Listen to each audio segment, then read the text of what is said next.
ഈ ചാവേർ ആക്രമണത്തിൽ 16 സൈനികരാണ് കൊല്ലപ്പെട്ടത്. നിരവധി പേർക്ക് പരിക്കേറ്റിട്ടുണ്ട്. ഇതിന്റെ പിറകിൽ ഇന്ത്യയാണെന്നുള്ള ആരോപണമുണ്ട്. ഇത് എത്രമാത്രം ശരിയുണ്ട്? ഈ ചത്തത് കീചകനെങ്കിൽ കൊന്നത് ഭീമൻ തന്നെ എന്നൊരു പഴഞ്ചൊല്ലുണ്ട്. അപ്പോൾ ഇപ്പോൾ പാകിസ്ഥാനിൽ എന്ത് നടന്നാലും അതിന് ഉത്തരവാദി ഇന്ത്യയാണ്. ഇങ്ങനെ ഒരു ആഖ്യാനം, അങ്ങനെ ഒരു വ്യാഖ്യാനം പാകിസ്ഥാൻ ലോകരാജ്യങ്ങൾക്ക് മുന്നിൽ കൊടുത്തുകൊണ്ടേയിരിക്കുകയാണ് നിരന്തരം. എന്നാൽ ഇതിന് തെളിവുണ്ടോ? അതൊട്ടില്ലതാണ്. ഒരു സംഭവത്തിൽ പോലും തെളിവ് ഹാജരാക്കാൻ അവർക്ക് പറ്റുന്നില്ല. കാരണം ലോകരാഷ്ട്രങ്ങൾക്കെല്ലാം അറിയാം, പാകിസ്ഥാൻ ഒഴിച്ച് ചൈനയ്ക്ക് പോലും അത് ബോധ്യമുണ്ട്, ഇന്ത്യ അങ്ങോട്ട് പോയി ഒരു രാജ്യത്തെയും ആക്രമിക്കില്ല, അങ്ങോട്ട് പോയി ആർക്കും ഒരു ശല്യവും ഉണ്ടാക്കില്ല എന്ന ബോധ്യം ലോകത്തിനുണ്ട്. അത് പാകിസ്ഥാനുമുണ്ട്. പക്ഷേ അതങ്ങനെ അങ്ങ് തുറന്ന് സമ്മതിക്കാൻ പറ്റില്ല. എങ്കിൽ പിന്നെ അവിടെ നടക്കുന്ന ഈ കുഴപ്പങ്ങളുടെ എല്ലാം കുറ്റം ആരുടെ പുറത്ത് ചാരും? അവർക്ക് ചാരാനൊരു പ്രതി വേണം. ഇന്നിപ്പോൾ ഇന്ത്യയാണ് അവർ ആ പ്രതിസ്ഥാനത്ത് വച്ചിരിക്കുന്നത്. കാരണം അടിമുടി ഇന്ത്യ വിരോധം ഊണിലും ഉറക്കത്തിലും ശ്വാസത്തിലും, എടുക്കുന്ന ഓരോ ശ്വാസത്തിലും അതിൻ്റെ ഓരോ കണികയിലും ഇന്ത്യ വിരോധമാണ് പാകിസ്ഥാനിൽ നിറഞ്ഞു നിൽക്കുന്നത്, പാകിസ്ഥാനെ നയിക്കുന്നത്. പാകിസ്ഥാൻ്റെ ജീവവായു അതാണ്.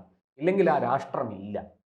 ഇവിടെ ഇപ്പോൾ ഈ വടക്കൻ വസീറിസ്ഥാനിൽ, അതായത് നമ്മുടെ ഇവിടെയാണ് വടക്കു പടിഞ്ഞാറൻ പാകിസ്ഥാനിലെ പക്തൂൺ ഖൈബർ പക്തൂൺഖ്വ. ഈ ഖൈബർ പക്തൂൺഖ്വയിലെ വടക്കൻ വസീറിസ്ഥാനിലെ മിർ അലി എന്ന് പറയുന്ന ഒരു മാർക്കറ്റിൽ, ആ പ്രദേശത്തുള്ള ഈ മിർ അലി എന്ന ചെറിയൊരു ടൗണിലെ മാർക്കറ്റിൽ ആണ് ഈ സംഭവം നടന്നത്. അവിടെ ബോംബുണ്ട് എന്ന് അറിഞ്ഞിട്ട് ഈ സൈനിക യൂണിറ്റ്, അവിടുത്തെ മിലിറ്ററി യൂണിറ്റ് അവിടെ എത്തി അതിനെ നിർവീര്യമാക്കാനുള്ള ശ്രമങ്ങളിൽ ഏർപ്പെട്ടു. ബോംബ് കണ്ടെത്തി അവരവിടെ. ആരോ ബോംബ് സ്ഥാപിച്ചു, അത് കണ്ടെത്തി. പാകിസ്ഥാനിൽ തന്നെ നിരവധി മിലിറ്റൻറ്റുകളുണ്ട്, തീവ്രവാദ സംഘങ്ങളുണ്ട്, ഭീകര സംഘങ്ങളുണ്ട്. അത് കണ്ടെത്തി. അത് നിർവീര്യമാക്കുന്നതിനിടെ സ്ഫോടക വസ്തുക്കൾ നിറച്ച ഒരു ട്രക്കുമായിട്ട് ഒരാൾ ആ മിലിറ്ററി യൂണിറ്റിൻ്റെ നേർക്ക് വന്ന് ഇടിച്ചു കയറി. ആ ചന്തയ്ക്കുള്ളിലേക്ക് വന്ന് ഇടിച്ചു കയറി, ആ മാർക്കറ്റിനുള്ളിൽ. അങ്ങനെയാണ് അവിടെ സ്ഫോടനം നടന്നത്. ഈ ചാവേർ ആരാണെന്ന് തിരിച്ചറിഞ്ഞിട്ടില്ല. ഈ ട്രക്ക് അവർക്ക് എവിടെ നിന്ന് കിട്ടി, അത് ആരുടേതാണ്, ഒരു കാര്യവും തിരിച്ചറിയാൻ പറ്റിയിട്ടില്ല. എല്ലാം തവിടുപൊടിയായിപ്പോയി. ഇനി വളരെ പ്രയാസപ്പെട്ട് വേണം ഓരോ തെളിവുകളായിട്ട് കണ്ടെത്താൻ. ആരാണെന്ന് പോലും അവർക്ക് തിരിച്ചറിയാൻ പറ്റിയില്ല. എന്നിട്ടാണ് അവർ ഇന്ത്യക്കെതിരെ ഈ കുറ്റം ആരോപിക്കുന്നത്. ഇപ്പോൾ ഇത് സംബന്ധിച്ച് നമുക്ക് കിട്ടുന്ന വിവരങ്ങൾ, ഇതിൻ്റെ ഉത്തരവാദിത്വം ഏറ്റെടുത്ത് ഒരു സംഘടന രംഗത്ത് വന്നിട്ടുണ്ട്. അത് ഈ ഈ ആഫിസ് ഗുൽ ബഹാദൂർ എന്ന് പറയുന്ന ഒരു സായുധ സംഘമാണ് ഇതിൻ്റെ ഉത്തരവാദിത്വം ഏറ്റെടുത്ത് രംഗത്ത് വന്നിരിക്കുന്നത്. അത് വേറെ ഒന്നുമല്ല, ഈ തെഹ്രീക്ക് ഇ താലിബാൻ എന്ന് പറഞ്ഞു പാകിസ്ഥാൻ, തെഹ്രീക്ക് ഇ താലിബാൻ പാകിസ്ഥാൻ എന്നാണ് അതിൻ്റെ മുഴുവൻ പേര്. TETP TETP എന്നും അവർ പറയാറുണ്ട് അതിന്. ഈ സംഘടനയുടെ ഭാഗമായി പ്രവർത്തിക്കുന്നവരാണ് ഈ ഹാഫിസ് ഗുൽ ബഹാദൂർ എന്ന് പറയുന്ന സായുധ സംഘം. ഈ തീവ്രവാദ സംഘടനയുടെ ഈ TTP എന്ന് അറിയില്ലെങ്കിൽ TETP എന്നറിയപ്പെടുന്ന ഒരു ഭീകര സംഘടനയുടെ, അല്ലെങ്കിൽ അങ്ങനെയുള്ള ആ സംഘടനയുടെ സായുധ വിഭാഗമാണ് ഈ ഹാഫിസ് ഗുൽ ബഹാദൂർ. അവരാണ് ഇപ്പോൾ ഇതിൻ്റെ ഉത്തരവാദിത്വം ഏറ്റെടുത്ത് രംഗത്ത് വന്നിരിക്കുന്നത്. പക്ഷേ പാകിസ്ഥാൻ അത് മുഖവിലേക്ക് എടുത്തിട്ടില്ല. വലിയ നാശനഷ്ടങ്ങൾ അവിടെ ഉണ്ടായി. ഈ 16 സൈനികർ കൊല്ലപ്പെട്ടു. കൂടാതെ 30ഓളം പേർക്ക് പരിക്കേറ്റിട്ടുണ്ട്. അതിൽ 19 പേര് സിവിലിയന്മാരാണ്, പൗരന്മാരാണ്. നിരവധി സൈനികർക്ക് പരിക്കേറ്റിട്ടുണ്ട്. പലരുടെയും നില ഗുരുതരമാണ്. അത്രയും ഒരു ട്രക്കിലൊക്കെ സ്ഫോടക വസ്തു നിറച്ചുകൊണ്ട് വരിക എന്ന് പറഞ്ഞാൽ നമുക്ക് മനസ്സിലാക്കാവുന്നതേ ഉള്ളൂ, അല്ലേ? ആ പ്രദേശം കല്ലിന്മേൽ കല്ലില്ലാതെ അത് തകർന്നിട്ടുണ്ടാവും. ഒരുപക്ഷെ ഈ ബോംബ് വെച്ചിട്ടുണ്ടെന്നൊക്കെ പറഞ്ഞ് എന്തെങ്കിലും ഒരു ഇൻഫർമേഷൻ കൊടുത്തിട്ട് അവര് തന്നെ ചെയ്തതായിരിക്കാം. ഇനി ആ പ്രദേശത്തുണ്ടായിരുന്ന 2 കെട്ടിടങ്ങളുടെ മേൽക്കൂരയില്ല, മേൽക്കൂര അടക്കം കത്തിപ്പോയി, തകർന്നുപോയി. അങ്ങനെ അവിടെ വലിയ ഒരു എന്താ പറയണ്ടേ, ഒരു നാശനഷ്ടങ്ങൾ ഉണ്ടായിട്ടുണ്ട്. ഇത് ഈ ബലൂചിസ്ഥാൻ, നമുക്കറിയാം, ബലൂചിസ്ഥാനും ഈ ഖൈബർ പക്തൂണും പാകിസ്ഥാനിൽ നിന്ന് വിട്ടുപോകാൻ വളരെ കാലമായിട്ട് ശ്രമിക്കുന്നുണ്ട്. അവർ പ്രക്ഷോഭങ്ങൾ നടത്തുന്നുണ്ട്. ഈ സിന്ധ്, പഞ്ചാബ് തുടങ്ങിയ പാക് പ്രവിശ്യകൾക്ക് കിട്ടുന്ന ഒരു പരിഗണന ബലൂചിസ്ഥാനും ഇവർക്കും കിട്ടുന്നില്ല. അത് ഇത് മാത്രമല്ലാതെ ഗിൽജിത് ബാൾട്ടിസ്ഥാൻ അങ്ങനെയൊക്കെയുള്ള പ്രശ്നങ്ങളുണ്ട് വേറെ. ഞാൻ അതിലേക്ക് ഇപ്പോൾ പോകുന്നില്ല. പക്ഷേ ഈ ബലൂചിസ്ഥാനും ഈ ഖൈബർ പക്തൂണും നിരന്തരം പാക് സർക്കാരിനും സൈന്യത്തിനുമെതിരെ ഏറ്റുമുട്ടുന്നുണ്ട്.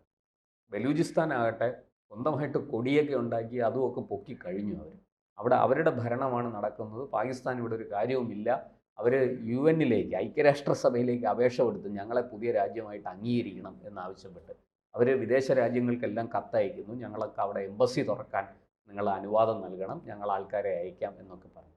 അപ്പോൾ നോക്കൂ, ഒരു രാഷ്ട്രത്തിനകത്ത് നമ്മുടെ ഈ ഇന്ത്യക്കുള്ളിൽ ഏതെങ്കിലും ഒരു സംസ്ഥാനത്തിൻ്റെ മുഖ്യമന്ത്രി വന്നിട്ട് ഞങ്ങൾക്ക് വിദേശ രാജ്യത്ത് എംബസി തുറക്കണമെന്ന് പറഞ്ഞാൽ അത് നടക്കുമോ? അത് നടക്കുന്ന കാര്യമാണോ? അങ്ങനെ ചെയ്യുമോ? ചെയ്യാനുള്ള ധൈര്യം ആർക്കെങ്കിലും ഉണ്ടാകുമോ? ഇത് പാകിസ്ഥാനിൽ ചോദിക്കാനും പറയാനും ആരുമില്ല.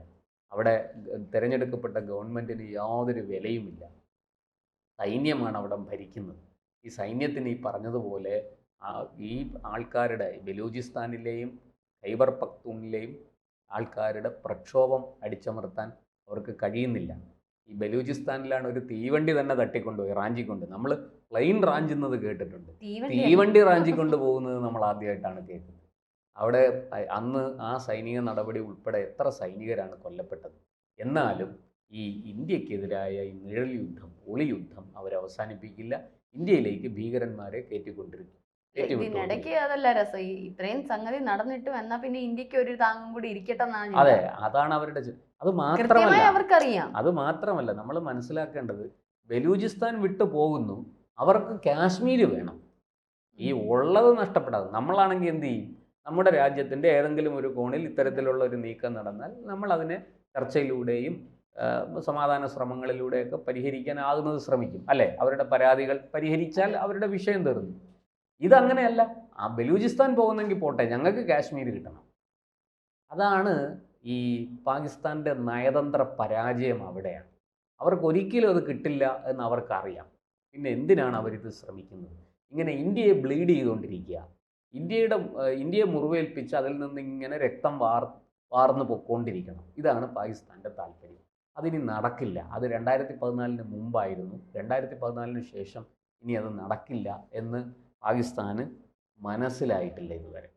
എന്തായാലും ഇപ്പോൾ ഈ വസീറിസ്ഥാനിൽ നടന്ന ഈ സംഭവത്തിൽ ഇന്ത്യയെ കുറ്റപ്പെടുത്തുന്നതിന് ഒരു സാങ്കത്യവുമില്ല, അതിന് യാതൊരു അടിസ്ഥാനവുമില്ല. കാരണം ഒരു തെളിവുമില്ല. ഇന്ത്യക്ക് ഇതിലെന്ത് കാര്യം? അവരുടെ അങ്ങ് വടക്ക് പടിഞ്ഞാറൻ പ്രവിശ്യയിൽ, ഇപ്പുറത്ത് ഇങ്ങോട്ട് പാക് അധീന കാശ്മീരിലോ സിന്ധിലോ പഞ്ചാബിലോ ഒക്കെയാണ് നടന്നതെങ്കിൽ പിന്നെയും പറയാം.